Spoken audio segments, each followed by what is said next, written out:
Ano ang PhilHealth Konsultasyong Sulit at Tama o PhilHealth Konsulta Package?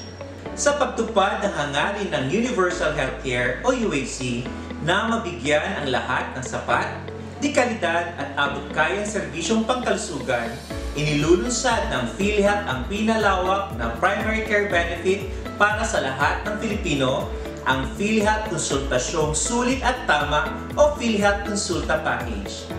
Layunin ng PhilHealth Konsulta na makatulong upang mapangalagaan ang kalusugan ng lahat ng Pilipino, makaiwas sa pagkakaroon ng malubhang karamdaman, makaiwas sa komplikasyon sa pamamagitan ng maagap na pagtukoy sa sakit at paunang lunas, at makapagbigay ng piling gamot na abot kaya.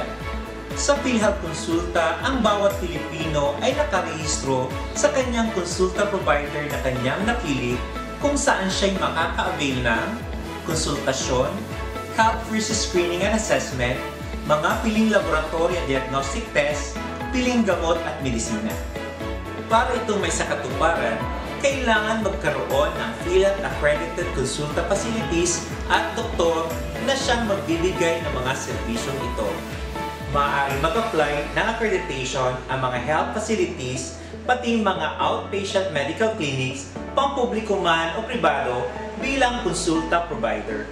Kailangan lang makapasa sa minimum requirements na itinalaga ng PhilHealth tulad ng kakayanang makapagbigay ng serbisyong medikal gaya ng konsultasyon, health screening, laboratory at diagnostic test at mga piling gamot. Makapasa sa technical standard na itinakda ng PhilHealth gaya ng pagkakaroon ng malinis at maliwalas na pasilidad, sapat na kagamitan, laboratorio at iba pa. May PhilHealth Certified EMR na comply sa konsulta specifications, makapagpasa ng documentary requirements at makapagbayad ng accreditation fee sa pinakamalapit na PhilHealth office. Narito ang listahan ng serbisyo at benepisyong nararapat ibigay ng isang konsulta provider.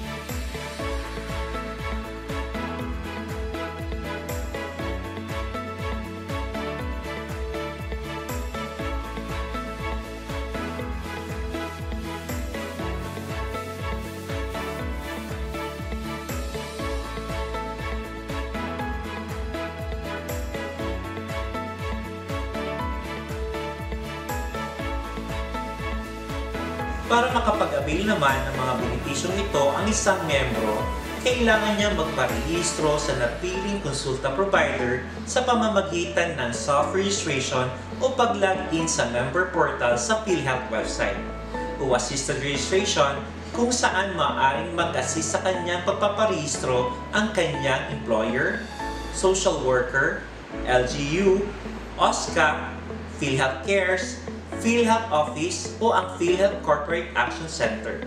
Sa oras ng availment, kailangan lang ng miyembro na makakuha ng Authorization Transaction Code o ATC mula sa aliman sa mga sinusunod: member portal sa PhilHealth website, PhilHealth Office, PhilHealth Cares o sa hotline ng PhilHealth Corporate Action Center. Ibibigay lamang ang ATC na ito sa konsulta provider at maaari nang magpakonsulta. Kung ang membro ay walang kakayahan makakuha ng ATC, maaari namang dumiretso sa isang konsulta provider at magpakuha na lang ng litrato sa napiling konsulta provider at maaari nang magpakonsulta. Sa taong 2021, isasagawa ang pilot implementation ng PhilHealth Konsulta sa mga piling site sa buong bansa sa loob ng 6 na buwan. At ang programa ay patuloy na palalawakin pa upang makamit na ng lahat ng Pilipino. Sa pandemyang ating nararanasan dahil sa COVID-19, napagtanto natin kung gaano kahalaga ang pag-iwas sa sakit at ang pagpapanatili ng malusog na pangangatawan.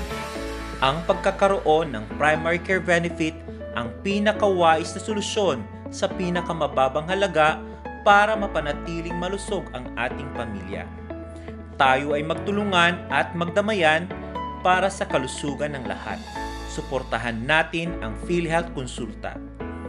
Para sa karagdagang impormasyon,